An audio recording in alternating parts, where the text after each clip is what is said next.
তোমরা যারা ক্যালকাটা ইউনিভার্সিটির আন্ডারে 6 সেমিস্টার এমডিসি কোর্স অর্থাৎ পাস কোর্সের ছাত্রছাত্রী আছো এবং তোমাদের রাষ্ট্রবিজ্ঞান সাবজেক্টটা মাইনর সাবজেক্ট হিসাবে আছে, তোমাদের জন্য আজকের ক্লাসটা খুবই গুরুত্বপূর্ণ। আজকের ক্লাসে তোমাদের MN5 পেপার অর্থাৎ পাবলিক অ্যাডমিনিস্ট্রেশন এই পেপারের মডিউল 2 থেকে 3টি গুরুত্বপূর্ণ মোস্ট ইম্পর্টেন্ট 5 নম্বরের প্রশ্ন উত্তর নিয়ে আলোচনা করব। সুতরাং আজকের ক্লাসটা খুবই গুরুত্বপূর্ণ হতে চলেছে, মনোযোগ সহকারে দেখো। প্রশাসনে নেতৃত্বের ভূমিকা বা গুরুত্ব ব্যাখ্যা করো, এটা হচ্ছে প্রথম প্রশ্ন। জনপ্রশাসনে নেতৃত্ব হলো যে কোনো প্রশাসনিক কাঠামোর মূল চালিকা শক্তি, যা সংগঠনকে তার কাঙ্ক্ষিত লক্ষ্যের দিকে পরিচালিত করে। বস্তুত কাঠামোগত নিয়মকানুন ও মানব সম্পদের মধ্যে সেতুবন্ধন রচনা করে সুযোগ্য নেতৃত্ব। একটি গতিশীল ও কার্যকারী প্রশাসনে নেতৃত্বের প্রধান কাজ হলো সঠিক সিদ্ধান্ত গ্রহণ, অধস্তন কর্মীদের পেশনা প্রদান এবং বিভিন্ন বিভাগের মধ্যে সুদৃঢ় সমন্বয় সাধন করা। আধুনিক রাষ্ট্রবিজ্ঞানী ও জনপ্রশাসনবিদদের মতে পরিবর্তনশীল আর্থসামাজিক পরিবেশের প্রশাসনিক নেতৃত্বকে কেবল নির্দেশদাতাই নয়, বরং একজন পথপ্রদর্শক ও উদ্ভাবক হতে হয়। জনস্বার্থ রক্ষা, নীতি নির্ধারণ ও তার সফল রূপায়ণ একজন দক্ষ নেতার দূরদর্শিতা অপরিহার্য।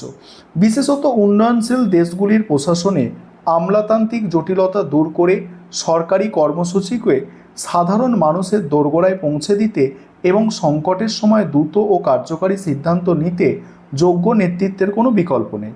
নেতৃত্ব কেবল প্রশাসনের যান্ত্রিক দিককে পরিচালনা করে না, বরং এটি কর্মীদের মধ্যে বিশ্বাস, আনুগত্য তৈরি করে ও তাদের কর্মদক্ষতা বৃদ্ধি করে। যোগ্য নেতৃত্ব ছাড়া বিশাল প্রশাসনিক কাঠামো একটি প্রাণহীন যন্ত্রে পরিণত হয়। সুতরাং আধুনিক রাষ্ট্রে সুশাসন প্রতিষ্ঠা এবং জনকল্যাণমূলক নীতি বাস্তবায়নে প্রশাসনের নেতৃত্বের ভূমিকা অনস্বীকার্য ও অত্যন্ত গুরুত্বপূর্ণ। দ্বিতীয় প্রশ্ন হচ্ছে আমলাতন্ত্র একটি লৌহ খাঁচা, ওয়েবারের তত্ত্ব অনুসারে বিশ্লেষণ করো। এবার এই প্রশ্নের উত্তরটা নিয়ে আলোচনা করব। তার আগে একটা বিষয় তোমাদের বলার আছে, তোমাদের জন্য অনলাইন কোচিং ক্লাস চলছে। তোমরা যদি কেউ পেড ব্যাচে অ্যাডমিশন নিতে ইচ্ছুক থাকো বা আমাদের থেকে PDF নোটস কিনতে চাও, তাহলে তোমরা নিচে একটা নম্বর দেখতে পাচ্ছ, এই নম্বরে যোগাযোগ করতে পারো। এই প্রশ্নের উত্তরটা বুঝে নাও। ম্যাক্স ওয়েবারের মতে আধুনিক সমাজ ও পুঁজিতান্ত্রিক ব্যবস্থায় আমলাতন্ত্র হলো এমন একটি যুক্তিনির্ভর এবং সুসংগঠিত কাঠামোগত ব্যবস্থা যা তার চরম দক্ষতা ও নৈর্ব্যক্তিকতার কারণে শেষ পর্যন্ত মানুষের জন্য একটি লৌহ খাঁচায় পরিণত হয়। ওয়েবার মনে করেন যে আধুনিক জটিল প্রশাসন পরিচালনার ক্ষেত্রে আমলাতন্ত্র অপরিহার্য হলেও এর অত্যাধিক নিয়মশৃঙ্খলা, কঠোর পদসোপান এবং যান্ত্রিকতা মানুষের ব্যক্তি স্বাধীনতা ও সক্রিয়তাকে সম্পূর্ণভাবে ধ্বংস করে দেয়। এই ধরনের প্রশাসনিক ব্যবস্থায় আবেগ, মানবিকতা বা সৃজনশীলতার কোনো স্থান থাকে না, বরং সব কিছু নির্ধারিত হয় কঠোর নিয়ম এবং নৈর্ব্যক্তিক গণনার মাধ্যমে। ফলে সাধারণ নাগরিক ও খোদ আমলারা এই সুবিশাল প্রশাসনিক যন্ত্রের একটি ক্ষুদ্র ও ক্ষমতাহীন যন্ত্রাংশে পরিণত হতে বাধ্য হন। যুক্তিবাদ, নিয়ন্ত্রণ, শৃঙ্খলার চরম শিখরে পৌঁছানোয় এই নিরন্তর প্রচেষ্টায় আমলাতন্ত্র সমগ্র সমাজকে এমন এক অদৃশ্য খাঁচায় বন্দি করে ফেলে যেখান থেকে ব্যক্তির মুক্তির কোনো উপায় আর অবশিষ্ট থাকে না। এই চরম যান্ত্রিকতা ও অমানবিককরণই ওয়েবারের তত্ত্বে আমলাতন্ত্রের সবচেয়ে বিপজ্জনক দিক হিসাবে বিশ্লেষিত হয়েছে, যা আধুনিকতার এক মর্মান্তিক পরিণতি নির্দেশ করে। এবার আজকের ক্লাসের শেষ প্রশ্ন, সিদ্ধান্ত গ্রহণে যোগাযোগ এবং নিয়ন্ত্রণের গুরুত্ব আলোচনা করো। 3টেই মোস্ট ইম্পর্টেন্ট প্রশ্ন আলোচনা করলাম।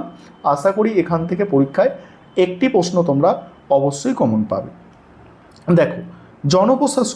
জনপ্রশাসন ও সংগঠন তত্ত্বে সিদ্ধান্ত গ্রহণ প্রক্রিয়ায় যোগাযোগ এবং নিয়ন্ত্রণ অবিচ্ছেদ্য ও অত্যন্ত গুরুত্বপূর্ণ দুটি উপাদান। প্রখ্যাত তাত্ত্বিক হারবার্ট সাইমনের মতে যোগাযোগ হলো সেই স্নায়ুতন্ত্র যার মাধ্যমে সিদ্ধান্ত গ্রহণের ভিত্তি বা তথ্য প্রশাসনিক কাঠামোর এক স্তর থেকে অন্য স্তরে প্রবাহিত হয়। সঠিক, নিরবচ্ছিন্ন ও দ্বিপাক্ষিক যোগাযোগ ব্যবস্থা ছাড়া কোনো যৌক্তিক সিদ্ধান্ত গ্রহণ করা সম্পূর্ণ অসম্ভব। কারণ তথ্যের অভাব বা বিকৃতি প্রশাসনিক স্তরে ভুল সিদ্ধান্তের জন্ম দেয়। অন্যদিকে শুধুমাত্র একটি সিদ্ধান্ত গ্রহণ করলেই হয় না, তার যথাযথ বাস্তবায়ন নিশ্চিত করতে নিয়ন্ত্রণ অপরিহার্য। কার্ল ডয়েস তার সাইবারনেটিক্স তত্ত্বে দেখিয়েছেন যে যোগাযোগ ও নিয়ন্ত্রণ পরস্পর পরিপূরক। নিয়ন্ত্রণের প্রধান কাজ হল গৃহীত সিদ্ধান্তটি সংগঠনে সঠিকভাবে কার্যকর হচ্ছে কিনা তা নিরবচ্ছিন্নভাবে তদারকি করা এবং ফিডব্যাক বা প্রতিক্রিয়ার মাধ্যমে পূর্বের ত্রুটি সংশোধন করে ভবিষ্যতের সিদ্ধান্তকে আরও বাস্তবসম্মত করে তোলা। সংক্ষেপে বলতে গেলে যোগাযোগ ব্যবস্থায় যেমন সিদ্ধান্ত গ্রহণের জন্য প্রয়োজনীয় কাঁচামাল বা তথ্য সরবরাহ করে এবং ঊর্ধ্বতন কর্তৃপক্ষের নির্দেশাবলী অধস্তনের কাছে পৌঁছে দেয়, তেমনি নিয়ন্ত্রণ ব্যবস্থা সেই সিদ্ধান্তের সার্বিক মূল্যায়ন ও কার্যকারিতা নিশ্চিত করে প্রশাসনিক লক্ষ্য পূরণে সহায়তা করে।